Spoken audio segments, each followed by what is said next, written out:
नमस्कार, मेरा नाम है सुधीरा चौधराइन। चोरी धराइन हो चुकी है वोटों की, ऐसा 7 तारीख को leader of opposition Rahul Gandhi ने दावा ठोका।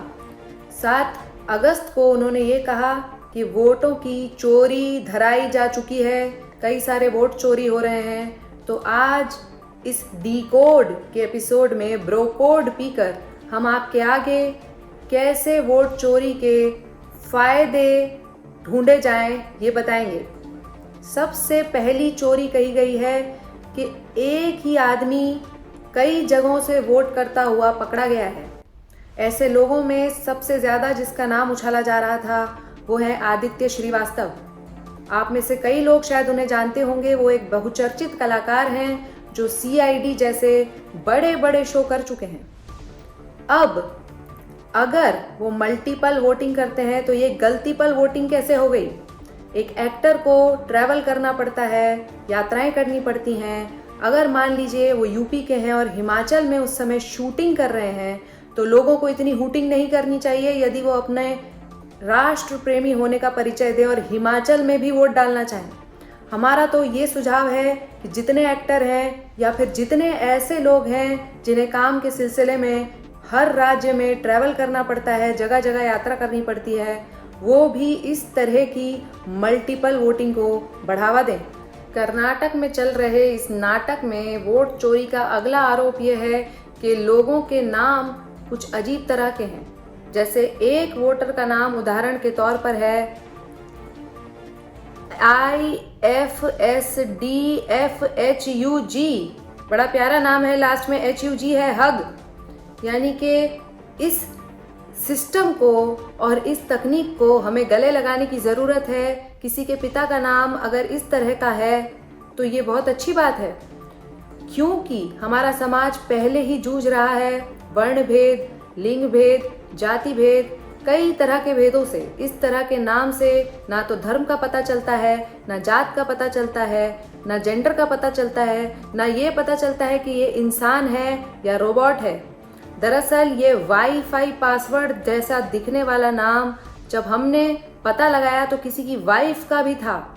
इस तरह के नाम डिजिटल इंडिया में कॉमन हो जाने चाहिए, जहां वाईफाई पासवर्ड और वाइफ में फ़र्क ही ना पता लगे। दरअसल जब आप इस तरह का नाम रखते हैं तो आप एक इगैलिटेरियन समाज की स्थापना करते हैं जहां सबका नाम इस तरह का हो।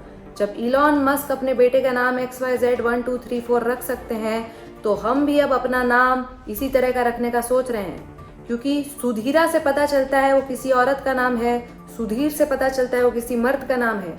लेकिन यदि हम अपना नाम LFHUG 1 2 3 रख दें तो कभी पता नहीं चल पाएगा कि हम इंसान हैं, रोबोट हैं, आदमी हैं, औरत हैं, हिंदू हैं, मुसलमान हैं या किस जाति के हैं, ये भी पता नहीं चल पाएगा। नाम होने से बदनाम भी हुआ जा सकता है, ये हमसे ज़्यादा किसे पता होगा। हाल ही में ट्विटर, जिसे अब X कहा जाता है, उस पर हमने खुद ही को शाबाशी दे दी थी। अगर हम भी इस तकनीक का प्रयोग करते और पहल करते तो हम अपने यूज़र नेम से खुद को शाबाशी देते और बदनाम भी नहीं होते। इसीलिए अब से हम अपना यूज़र नेम SUDHIRA420 से खुद को शाबाशी देंगे। हमारा नेता कैसा हो, हमारा पत्रकार भी कैसा हो, SUDHIRA420 जैसा हो। कल ही ये खबर आई कि बिहार में भी जो ऑनलाइन इलेक्टोरल रोल PDF के फॉर्मेट में पड़ा था उसे हटा करके EC ने स्क्रीनशॉट के फॉर्मेट में डाल दिया है। तो अब आप सर्च नहीं कर पाएंगे। अगर आपको कुछ करना है तो आपको स्क्रॉल करके एक एक पेज खोजना होगा। हमें तो लगता है कि मार्केट में पहले 2 तरह की गालियां होती थी, MC, BC, लेकिन अब एक EC नाम की गाली भी आ गई है। इस EC पर किसी को भरोसा नहीं रहा है। लेकिन सबसे दुख की बात यह थी कि जब 7 तारीख को पूरा ऑपोजिशन EC को गरिया रहा था, तब BJP वाले आकर उसे डिफेंड कर रहे थे।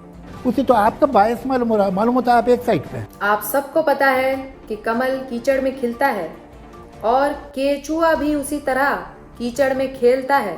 तो जो कमल कीचड़ में खिलता है और जो केचुआ कीचड़ में खेलता है, तो कीचड़ में खिलने वाले कमल और कीचड़ में खेलने वाले केचुए के बीच दोस्ती क्यों नहीं हो सकती? इस बात पर आप सबको इतना आश्चर्य क्यों हो रहा है? ये तो जाहिर सी बात है। इसीलिए यदि आपको केचुआ यानी कि ईसी हार्ड कॉपी पढ़ने के लिए कह रहा है, तो आपको इसमें इतना दुखी होने वाली कोई ज़रूरत नहीं है।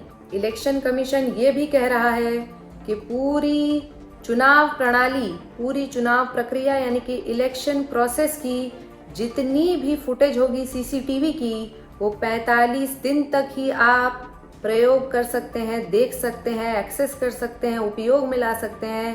45 दिन बाद वो डिलीट कर दी जाएगी।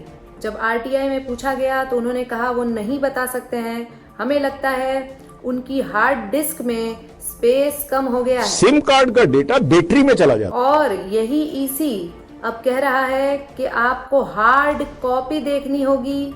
आप जो ये स्कैन्ड कॉपी है वही देखें, आप पीडीएफ एक्सेस नहीं कर सकते हैं। डिजिटल इंडिया में हार्ड कॉपी पर इतना जोर दिया जाना एक काबिले तारीफ कदम है। डिजिटल इंडिया पाएंगे। एक आरोप ये भी लग रहा है कि ऐसा पाया गया कि एक कमरे से 80 वोट पड़े, तो इसमें तो कमरे की गलती है। कमरे को तुरंत गिरफ्तार किया जाना चाहिए। ये कमरा घूम रहा है इधर उधर, अपना प्रोपेगेंडा फैला रहा है, और ना सिर्फ एक ही कमरा 80 वोट डाल रहा है, बल्कि खबरें आजम भी चला रहा है हमारे ही जैसे दिखने वाले एक डुप्लीकेट शख्स के साथ। अंत में हम यही कहना चाहते हैं कि आप जिन्हें फेक वोटर्स कह रहे हैं, वो दरअसल फेक वोटर्स नहीं, नेक वोटर्स हैं, क्योंकि आप सब भी जानते हैं कि वो किन्हें वोट कर रहे हैं। धन्यवाद।